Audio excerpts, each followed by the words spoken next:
నమస్కారం కిరణ్ టీవీ భక్తి ప్రేక్షకులకి స్వాగతం. ప్రస్తుతం మనతో పాటు ఉన్నారు ప్రముఖ ఆధ్యాత్మికవేత్త జ్యోతిష పండితులు దత్తాత్రేయ గణపతి ఉపాసకులు మరియు అమ్మవారి సేవకులు మురళీధర్ శర్మ గారు.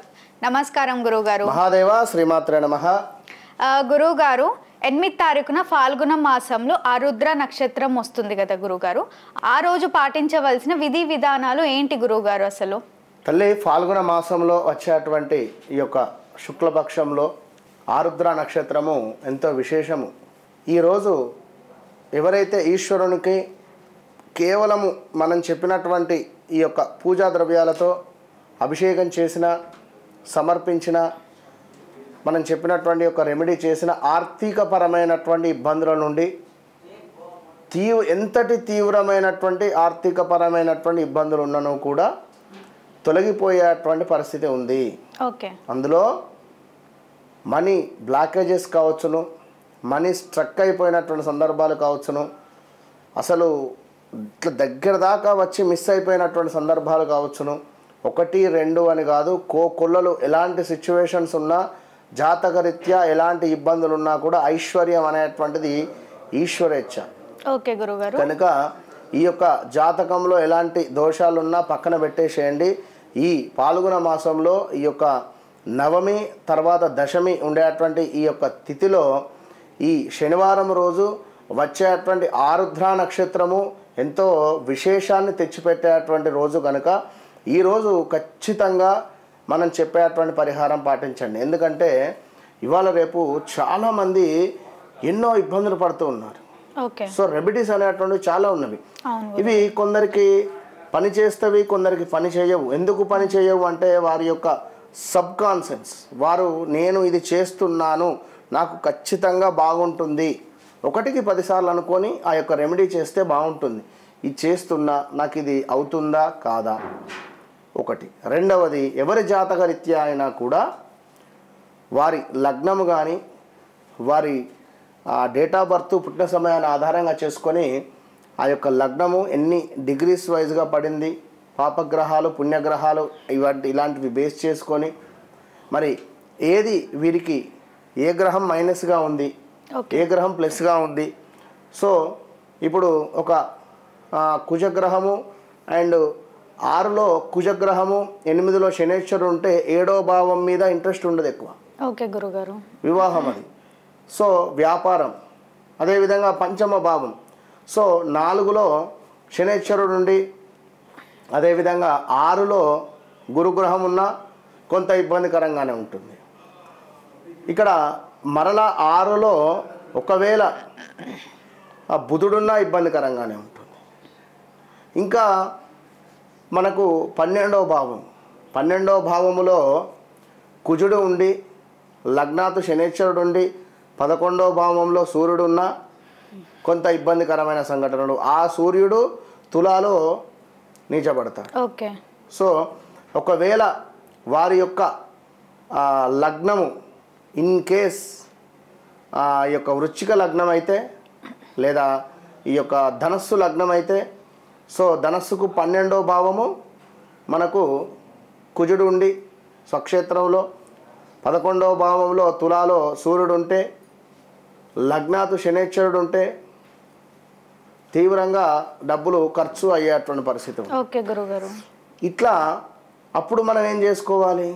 సో కుజునికి సంబంధించినటువంటి నక్షత్రాలు, కుజునికి సంబంధించినటువంటి తిథులను తీసుకొని ఆ రోజు నాడు మీరు జన్మించినటువంటి తిథిని ఆధారంగా తీసుకొని సో ఈ డేట్స్లలో ఈ జపము కానీ, ఈ దానము కానీ, హోమం కానీ లేదా ఈ యొక్క అభిషేకం కానీ మంచి రిజల్ట్ ఉంటుంది.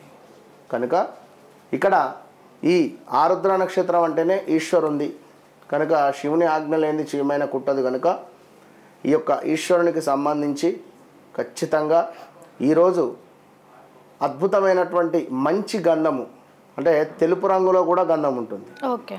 సో తెలుపు రంగులో ఉన్న అశ్వగంధం, ఈ యొక్క తెలుపు రంగులో ఉండేటువంటి గంధం, రిపీట్, చక్కటి ప్యూర్ గంధముతో ఈశ్వరునికి అభిషేకం చేసి ఉమ్మెంత పువ్వులను ఈశ్వరునికి అలంకరణగా కుదిరితే 108 లేదా 54 లేదా 11 ఈశ్వరునికి సమర్పించి మీ ఇంట్లోనే ఈశాన్య మూలలో అన్న పాయసాన్ని ఇంట్లో చేసి వంట మీద చక్కగా మడితో ఈశాన్య మూలకు ఒక ఆకును వేసి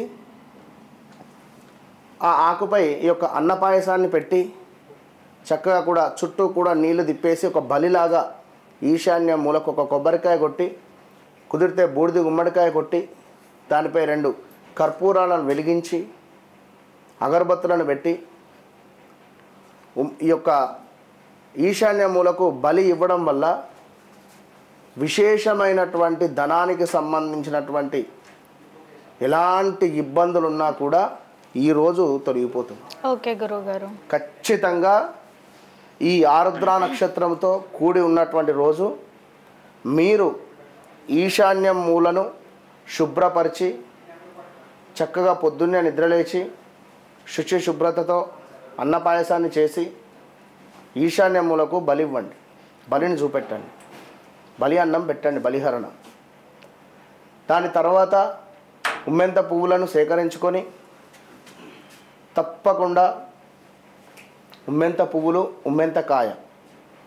ఉమ్మెంత కాయ పై కాస్త తొలిచి అందులో ఒక పువ్వొత్తి వేసి దాని కింద ఒక మట్టి ప్రమిద పెట్టి ఆ యొక్క ఈశ్వరునికి నివేదన చేయండి. ఓకే గురువుగారు. ఎంతటి విశేషమైనటువంటి ప్రతిఫలం లభిస్తుంది అంటే నిజంగా మరలా ఆరుద్ర నక్షత్రం వచ్చే లోపు 27వ రోజు లోపే వీరికి ధనపరమైనటువంటి ఎలాంటి అడ్డంకులున్నా ధనపరమైనటువంటి ఎలాంటి ఇబ్బందులు కలుగుతూ ఉన్నా మనీ బ్లాకేజెస్ అవుతూ ఉన్నా ఇలాంటివన్నీ కూడా రిలీజ్ అయిపోతుంది దీని మూలకంగా.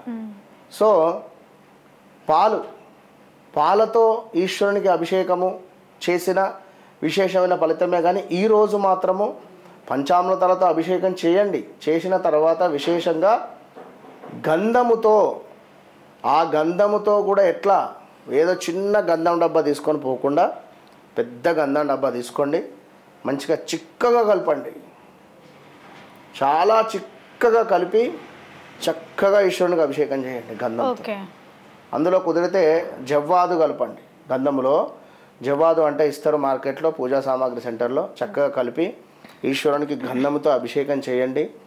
ఉమ్మెంత పువ్వులతో ఒక మాలనైనా కూడా కట్టి స్వామికి నివేదించి ఉమ్మెంత కాయపై కాస్త తొలచి ఒక్క చుక్క నూనె వేసి నెయ్యి వేసి అందులో పువ్వొత్తేసి దీపారాధన చేసి చక్కగా కూడా స్వామివారికి అన్న పాయసాన్ని నివేదన చేయండి. ఓకే గురువుగారు. 100కు 100% కూడా ఇంతటి అద్భుతమైనటువంటి రోజు మీకు దొరకదు. ఖచ్చితంగా చేయండి. మంచి ఫలితం అనేటువంటిది మీ సొంతం. ఓకే గురుగారు. పాల్గొన మాసంలో పాటించాల్సిన విధి విధానాల గురించి ఎంతో చక్కగా వివరించినందుకు ధన్యవాదాలు గురుగారు. మహాదేవ శ్రీమాత్రే నమః. చూసారు కదా, మీకు ఎలాంటి డౌట్స్ ఉన్నా కూడా వీడియోలో స్క్రోల్ అవుతున్న నెంబర్ని సంప్రదించండి. గురుగారు మీతో మాట్లాడతారు. Thank you.